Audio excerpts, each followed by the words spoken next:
wassalatu wassalamu ala Rasulillah Muhammad ibn Abdullah la hawla wa la quwwata illa billahil aliyyil azim.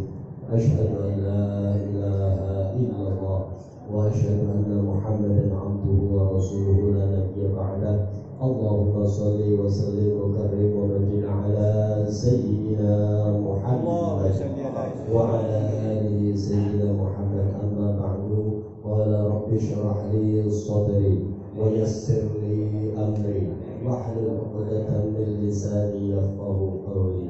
Subhanaka la 'ilma lana illa ma 'allamtana innaka antal 'alimul hakim. Sadaqallahul 'azim wa sadaqa rasulullah nabiyul karim wa nahnu ala dzalika minasyahidin wasyakirin walhamdulillahi rabbil alamin.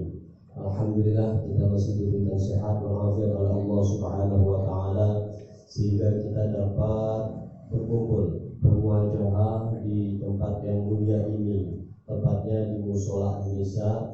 Alhamdulillah, kita semua senantiasa diberikan nikmat oleh Allah Subhanahu wa taala, yaitu nikmat sehat walafiat, nikmat zahiran wa batinan, sehingga dapat menghadiri undangan dari penyelenggara Majelis Taklim Ngaji Rasul dalam rangka edukasi dan bimbingan pelatihan pemulasaraan jenazah. Mudah-mudahan bapak-bapak sekalian semua senantiasa diberikan berkah oleh Allah Subhanahu wa taala.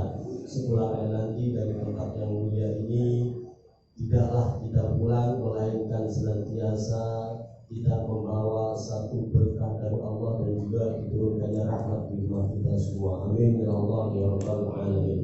Salawat beserta salam tak lupa kita haturkan kepada baginda alam Nabi besar Muhammad sallallahu alaihi wasallam, kepada keluarga dan para sahabatnya, hingga kita selaku umatnya, yang mudah-mudahan kita semua dapat mengikuti jejak langkah beliau sehingga kita semua mendapatkan syafaatul udzma yaumil qiyamah nanti. Amin.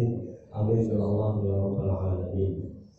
Yang pertama yang sama-sama kami hormati Al-Mukarram wal Muhtaram Bapak Ustaz Abdul Rahman. Alhamdulillah, beliau sudah hadir di tengah-tengah kita yang akan membimbing kita semua dari awal sampai akhir mengenai tentang pengetahuan pengurusan jenazah atau pemulasaraan jenazah.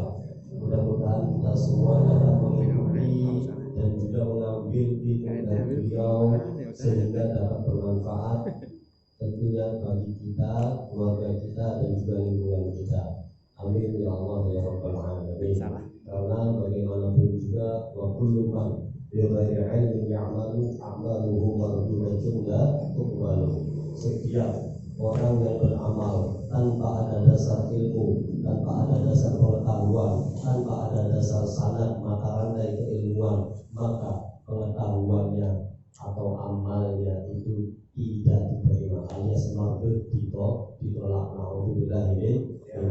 Mudah-mudahan ini kesempatan kita semua agar supaya kita semua mendapatkan ilmu yang bermanfaat dari Allah lewat guru kita Bapak Ustaz Abdul Rahman. Amin ya Allah ya rabbal alamin. Yang sama-sama kami hormati Ketua DKM Mushola An-Nisa Bapak Ustaz Dendi, Al-Mukarram Bapak Ustaz Madinah, Bapak Ustaz Dedi Ismail, Bapak Ustaz Nawita, dan seluruh para asatid kiram, dan juga ibu-ibu yang ada di luar, dan juga bapak-bapak yang mohon maaf tidak kami sebutkan satu persatu, namun tidak mengurangi rasa hormat dan takdim saya kepada semuanya.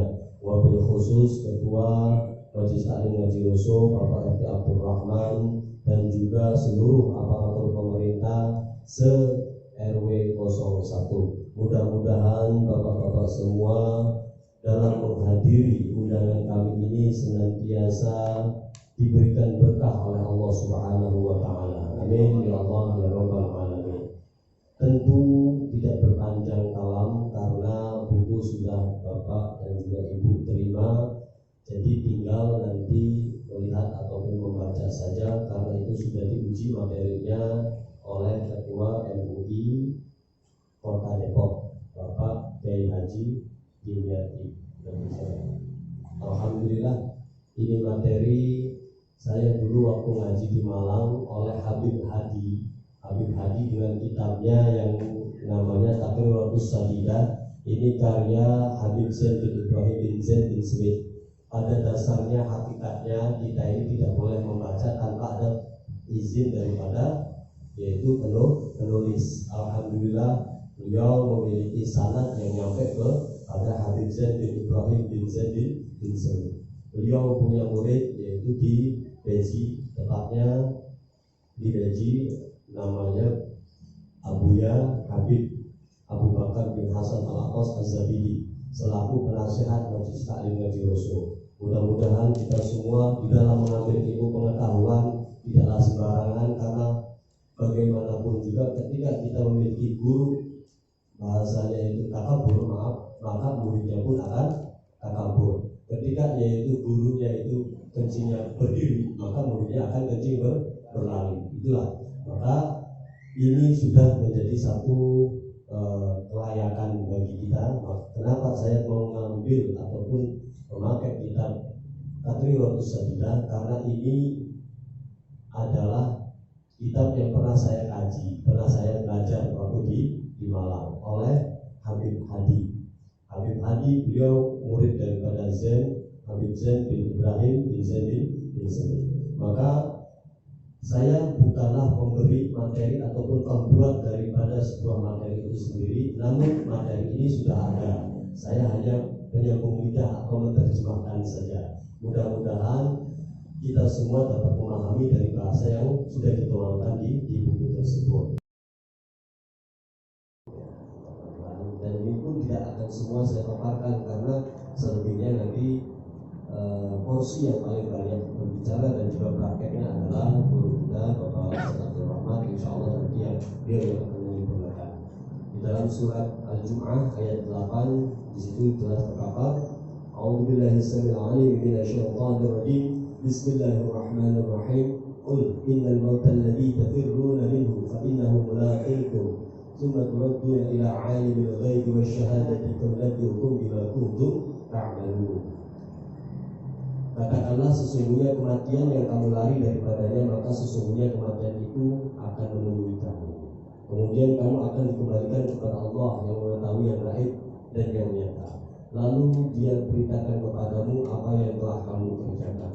Kemudian ayat berikutnya adalah surat Al-Imran, ya, surat Al-Imran ayat 185. Kullu nafsin dha'iqatul maut wa innamat tuwaffawna ujurakum yawmal qiyamah. Kalau zuhziha 'anil nari faqad udkhila al-jannata faqad faz wa mal hayatud dunya illa mata'ul ghurur. Surat Al-Imran ayat 185. Tiap-tiap yang berjiwa akan merasakan mati, dan sesungguhnya pada hari kiamat sajalah disempurnakan pahalamu. Barang siapa dijauhkan dari neraka dan dimasukkan ke dalam surga, maka sungguh dia telah beruntung. Kehidupan dunia itu tidak lain hanyalah kesenangan yang memperdayakan. Nah, ini ayat menjadi satu dasar bagi kita semua untuk perhatiannya tercurah ke sana. Kembali kepada makna ataupun definisi daripada jenazah itu sendiri. Al-janaiz, kata jamak daripada jenazah. Bila diharokati fathah, maka dia akan memiliki makna mayit, tapi penyebutan yang baik. Penyebutan baik untuk mayat itu adalah jenazah atau yang huruf jim yang diharokati fathah, jenazah. Ya. Atau kata lain maut atau mayit gitu. Dan jika diharokati kasrah huruf jimnya, maka akan berbeda makna, yang artinya adalah peti mayat. Itu bahasa Arabnya jina. Itu diambil dari Kamus An-Nawawi atau sebaliknya. Namun maksud di sini adalah proses persiapan dalam pengurusan mayat, dari mulai memandikan, mengkafani, menyelami dan mengkebumikan. Baik, dilanjutkan adab orang yang hadir dalam menjelang kematian atau disebut dengan al-muhtadar. Orang-orang yang hadir menyaksikan orang yang lagi mau meninggal, namanya al-muhtadar. Adabnya seperti apa kita yang hadir ini? Satu, dibaringkannya calon mayit pada sisi kanan ke arah kiblat. ini diambil dari ensiklopedi fikihnya Sayyidina Umar. Jadi Sayyidina Umar itu pernah berkata kepada anaknya Abdullah bin Umar, ya Abdullah, sini, ini kepada ya, habis itu fakhrni, baringkan aku, yakni ilal kiblat, kepada ke arah kiblat. Ini diambil dasarnya Habib Zain bin Ibrahim ini adalah dari Mausu'atul Fiqih di Umar bin Khattab. Jadi fikih itu yang paling lama ada namanya Mausu'atul Fiqih di Abu Bakar As-Siddiq. Jadi masing-masing khulafaur rasyidin memiliki fikih pada zamannya. Nah, terus berkembang sesuai kebutuhan ya situasional, maka sampailah yaitu kepada kita. Itu adabnya, dibaringkannya calon mayit pada sisi kanan ke arah kiblat. Bisa seperti ini, ya. Duduknya bisa seperti ini, gitu, sederhana begitu. Ya, bisa juga ke arah kiblat seperti itu, ya. Oke, yang dan bila ada udur atau dalam pembaringannya misalkan agak susah, gitu, maka punggung dan wajahnya serta perutnya mayat dihadapkan ke arah kiblat, kayak seperti tadi, seperti ini, ya. Ya, seperti itu. Nah, ini sudah terjadi dulu di zaman Sayyidina Umar bin Khattab di kitab yaitu Mausu'atul Fiqih di Umar bin Khattab. Ini kita ambil kenapa kok yaitu ke Sayyidina Umar, Sayyidina Abu Bakar, Khulafaur Rasyidin, karena Rasulullah pernah bersabda yaitu ambillah sunnah dari kedua orang ini, gitu. Karena ini tidak akan pernah sesat. Nah, kalau terus persoalan kok beda. Nah, inilah yang menjadikan perpecahan. Jadi kita biar fair, ya, biar benar-benar terbuka. Maka dasar daripada Habib Zain bin Ibrahim bin Zain Smith ini adalah mengambil dari yaitu Mausu'atul Fiqih li Umar bin Khattab. Mausu'ah itu artinya ensiklopedi fikih. Yang kedua, mentalkin calon mayit, ya, dengan suara lirih ataupun lembut. Nah, jadi ini si calon mayit itu belum meninggal, masih posisinya adalah nada. Itu disunahkan di sini, ya, mengucapkan la ilaha illallah. Tidak boleh didesak ataupun dipaksakan ucapannya, ya, ataupun terus ya. Jangan sampai dia juga bosan dalam mengucapkan lafaz la ilaha illallah atau yang lain. Adapun yang lebih utama dari yang mentarget adalah orang yang bukan ahli warisnya. Artinya apa? Di situ biasanya ada para tokoh, para ulama, ya, para orang-orang alim. Nah, itu boleh itu menjadi sebuah pembimbing. Yang lain, yang ahli warisnya itu mengikuti, gitu ya. Jadi jangan dibiarin aja, kasihan. 3. Hendaknya dibacakan 2 surat, 1 surat Yasin ataupun surat Ar-Ra'd. Ya, 4. Hendaknya membuat baik sangkaannya kepada Allah Subhanahu wa taala dan menganjurkan untuk taubat serta mencatat wasiat sebelum meninggal. Kalau yang punya aset, ya. Yang punya aset ya, tangannya lebar. Itu ya. Amin ya Allah, mudah-mudahan, ya. Jadi ini disegerakan, ya, sebagai bentuk daripada sunnah yang dianjurkan adalah berilah sangkaan baik kepada calon mayit yang lagi sakaratul maut. Udah, nggak apa-apa Mbak, kan gitu. Semuanya insya Allah baik-baik saja, ya. Misalkan ini saya begini, masih anak yang ketiga atau keempat, katanya itu susah enggak, itu mah insya Allah menjadi sadar seperti itu. Diberikan sangkaan yang baik, insya Allah itu selamat dunia sampai akhirat. Tanamkan yaitu satu keyakinan, ya, ke jiwanya orang yang lagi sakaratul maut ataupun calon mayit, dan juga segerakan pula untuk mencatat wasiat dan hal-hal yang berkenaan tentang itu, seperti apa, sangkut paut utang.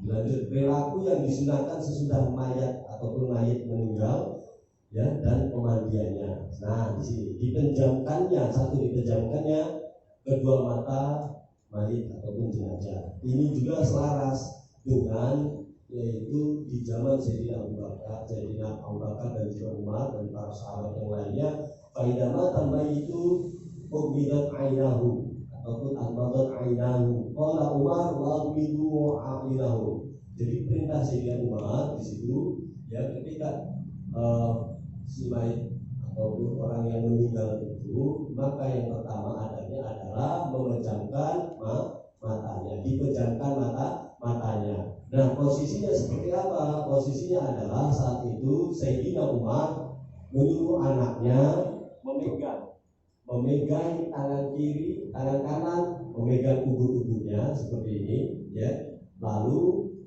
tangan kiri memegang dagunya. Seperti itu.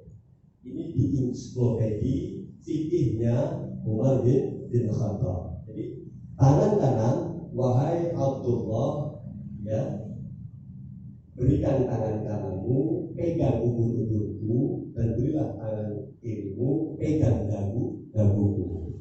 Jangan. Saat yaitu ruhku sudah ada di tenggorokan, seperti itu. Ini diambil dari kitab Mawsu'atul Fiqih di Umar bin Khattab. Ya, jadi satu perilaku yang disunahkan, ya, sesudah mayat meninggal dan juga pemandiannya, satu dipejamkan, yang kedua mata semayat jauh jari. Karena pernah waktu itu kasusnya ada di luar daripada ini, ya, itu memang yang satu masih terbuka, satu masih terbuka, akhirnya dilem, dilakban gitu, dilakban. Saya tanya, ini apakah sudah ditutup belum, kan begitu? Wah, nggak tahu Pak Ustaz, karena tidak tahu. Gitu. Nah, yang seperti itu kita butuh memberikan informasi yang agar supaya sampai kepada mereka. Yang kedua, mengikat atau memberikan tali ikatan yang panjang atau lebar pada dagu yang menyambung di atas kepala mayit. Ini bukan ranah saya, karena nanti beliau yang langsung akan memprakaikannya. Jika menggunakan persendian-sendiannya mayat, walaupun dengan minyak atau juga dibutuhkan, mobil ya, jadi ini persendian seluruh mayat itu biasanya suka keras, ya. Nah, maka itu sebelum mau terus, ya, itu digunakan dulu persendiannya. Melepas baju mayat dan juga menutupinya dengan kain yang tipis dan ringan. Terus langsung hukum tazhizul mayit. Hukum tazhizul mayit adalah fardu kifayah bagi orang yang mengetahui dari golongan orang-orang Islam yang mukallaf yang sudah dikenai paksaan. Makna dikenai paksaan itu adalah orang-orang yang sudah dipaksa untuk melakukan syariat agama Islam, seperti yaitu rukun Islam, ya, sholat, puasa. Itu orang yang sudah dikenai paksaan. Di dalam hukum fikih menurut Imam Syafi'i atau yang bermadzhab Imam Syafi'i, untuk laki-laki, ya, berusia 15 tahun, untuk perempuan berusia 9 tahun. Namun, ya, kaul Imam Syafi'i yang terbaru mengatakan bahwa bagi kaum laki-laki, ya, kalau dia sudah merasa nyaman, nikmat, enak berjumpa dengan perempuan, walaupun dia berusia 8 tahun, maka disebut dengan balik, maka sudah dikenakan taklif, sudah dikenakan taklif, paksaan untuk melakukan sebuah yaitu syariat agama Islam. Seperti itu. Jadi hukumnya fardu kifayah, dan ini pun sejalan yaitu di zaman Sayyidina Umar. Beliau sebut mengatakan bahwa wajib bagi kalian semua untuk mengurus semua jenazah yang telah meninggal dunia dari kalangan kaum muslimin, ya. Lalu dilanjutkan lagi, pembahasan berikutnya adalah Pembahasan berikutnya dilanjutkan mengenai tentang batasan pengurusan mayit ataupun jenazah yang wajib diurusi adalah seluruh umat muslim selain dari orang yang mati syahid dan juga jabang bayi yang belum berusia 6 bulan atau biasanya bayi yang gugur di dalam perut ibunya seperti itu ya. Mati syahid pun kan karena kriteria mati syahid itu banyak maksudnya. Nah ini di dalam kitab fikih mati syahid dalam peperangan melawan kaum kafir harbi. Kaum kafir harbi maksudnya orang-orang kafir ataupun non muslim yang dia sifatnya radikal, sifatnya yang memang memerangi kita, itu yang disebut dengan harb. Nah yang dimaksud daripada syahid itu adalah mati syahid itu yang syahid dalam peperangan melawan orang-orang kafir yang radikal. Lanjutkan hukum memandikan mayit, tentunya di situ kita bisa dapat membaca hukum memandikan mayit atau jenazah ada 3. 1, hukumnya wajib ya, dan juga berhak bagi setiap orang Islam secara keseluruhan selain orang yang mati syahid dalam pertempuran menghadapi orang-orang kafir ya, dan selain jabang bayi yang belum nampak pembentukannya, artinya orang-orang yang keguguran belum 6 bulan keguguran ya. Nah terus yang kedua jaiz, hukumnya boleh memandikan mayit. Yang kedua, hukum yang kedua adalah boleh, jaiz bagi orang kafir dan juga jabang bayi ya, yang belum sempurna dalam pembentukannya, artinya orang keguguran. Yang ketiga ini, hukum yang ketiga, hukum memandikan mayit ataupun jenazah adalah haram bagi siapa? Orang yang mati syahid dalam pertempuran, bukan yang memang matinya itu matinya itu karena dasar mati syahid yang lainnya. Kan mati syahid kan banyak, ada yang karena memang kejatuhan pohon syahid, ada yang mati di air ya, terus juga ada yang mati keadaan penyakit tahun di rumah ya, syahid kan begitu. Kalau hal seperti itu yaitu dimasuknya wajib dimandikan. Jadi perlu digarisbawahi bahwa ya, yang tidak boleh dimandikan adalah yang mati syahid dalam pertempuran melawan orang kafir radikal seperti itu. Nah, karena ini memiliki kriteria tersendiri. Oke, dilanjutkan ya. Batasan memandikan mayit. Batasan memandikan mayit. Di sini paling sedikitnya memandikan mayit ataupun jenazah adalah meratakan keseluruhan badan dengan air yang bersih dan suci. Terkadang kalau bersih itu belum tentu suci ya Pak Ustaz. Tapi kalau suci insya Allah bersih. Dan juga kalau untuk lebih detailnya lagi mengenai tentang sifat air itu ada 3 ya, ada suci menyucikan ya, suci tidak menyucikan, ada yang yaitu air yang terkena najis. Ini kriteria-kriteria seperti ini juga harus nanti dijelaskan di masyarakat. Jadi mana air yang itu suci tapi tidak menyucikan, mana itu air yang terkena najis. Kenapa? Karena di situ ada yaitu hal-hal yang menjadikan berubahnya sifat pada air itu sendiri. Yang asal airnya adalah secara esensinya air itu suci, karena tercampur dari hal-hal yang berdampingan ataupun hal-hal yang menjadikan dia itu berubah, maka itu sifatnya air akan berubah. Tentunya suci tapi juga tidak menyucikan. Seperti apa? Air sabun ya, sudah tercampur sabun pokoknya kok begini ya. Nah, berarti itu suci tapi tidak menyucikan begitu. Atau kok yaitu airnya baunya seperti bau bangkai atau dan sebagainya ya. Dan ini memang harus diperhatikan, harus secara detail agar supaya kesempurnaan di dalam memandikan mayit ataupun jenazah itu dapat mengambil fadilah yang benar-benar utama. Karena kita semua tahu fadilah orang yang mengurus jenazah itu seperti apa. Dan itu menjadi satu wasilah kita, amal ibadah kita yang nanti menjadi satu tabungan kita di akhirat nanti. Mudah-mudahan kita semua dapat mengamalkannya. Amin.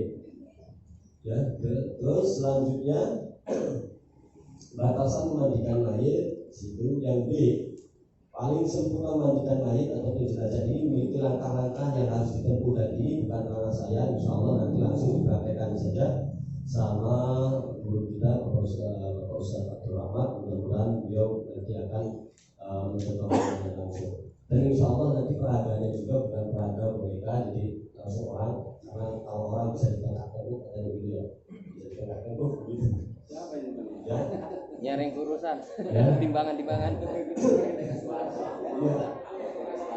Iya.